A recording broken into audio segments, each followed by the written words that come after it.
Conformément aux engagements que l'on a pris en matière de communication, j'ai l'honneur de vous présenter le numéro 2 de Bien vivre à Carcassonne, spécial éducation, temps d'activité périscolaire. Nous profitons de ce moment pour vous annoncer que les inscriptions scolaires auront lieu du 4 au 22 mai inclus dans nos locaux. Dans ce numéro, nous vous proposons de découvrir l'association Club de sauvetage et de secourisme carcassonnais qui met en place une action bien spécifique et adaptée aux enfants âgés de 4 à 6 ans.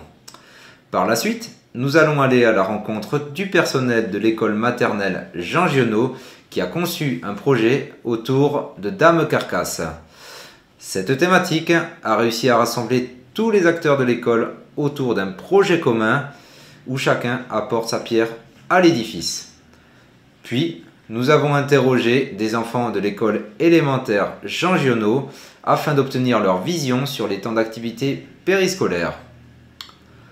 Nous rappelons également qu'afin de garder le lien avec vous, parents, une commission consultative des usagers est en cours d'élaboration afin d'évaluer, proposer ou corriger le système que nous avons mis en place.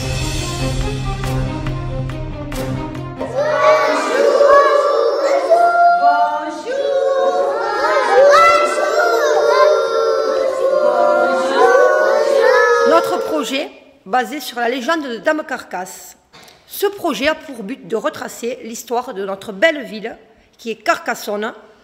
Et tout au long de l'année, les enfants confectionnent des costumes, des scénarios, des décors et des productions artistiques. Ils se basent notamment sur un artiste local qui s'appelle Philippe Zanda, que je tenais à remercier quand même. Ce spectacle fait partie intégrante du projet d'école, auquel les enseignants s'associent, et va permettre aux enfants de contribuer à leur éveil culturel sur notre patrimoine local qui est Carcassonne.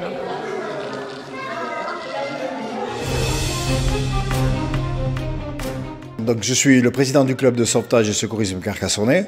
On est sur la ville de Carcassonne depuis plus de 20 ans.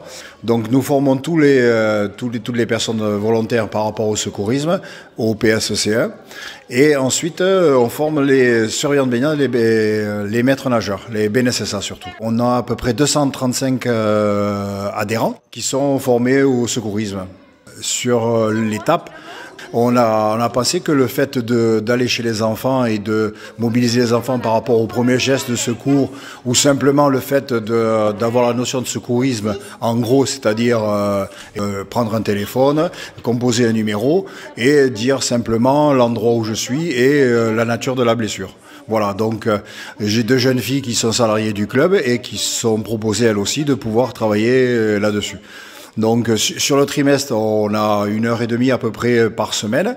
Et ensuite, la dernière session, on fait venir les parents pour leur montrer le travail qui est effectué avec les enfants sur des thèmes bien précis. Toutes ces actions sur l'étape sont faites bénévolement par l'association. Ça veut dire les temps d'activité périscolaire. Enfin, c'est un endroit où on peut aller pour jouer. Normalement, on doit rester à l'école, mais c'était un jour qui n'était pas prévu pour l'école. Donc, on peut participer à plusieurs activités au TAP. Tous les enfants de l'école peuvent s'inscrire et jouer. On choisit des activités, on va avec des animateurs et on fait soit du sport, soit des activités manuelles, soit de la cuisine, soit des recherches. Et la première fois, j'ai fait du foot. Maintenant, je fais du handball, tennis et tambourin. L'école, on peut jouer, s'amuser, enfin plutôt le TAP, on peut jouer, s'amuser, tandis que l'école, il faut travailler. C'est qu'à l'école, on travaille et qu'il y a le maître ou la maîtresse. Et au TAP, il y a des animateurs et on fait des activités, on ne travaille pas. Qu'à l'école, on travaille et qu'au TAP, on fait des jeux.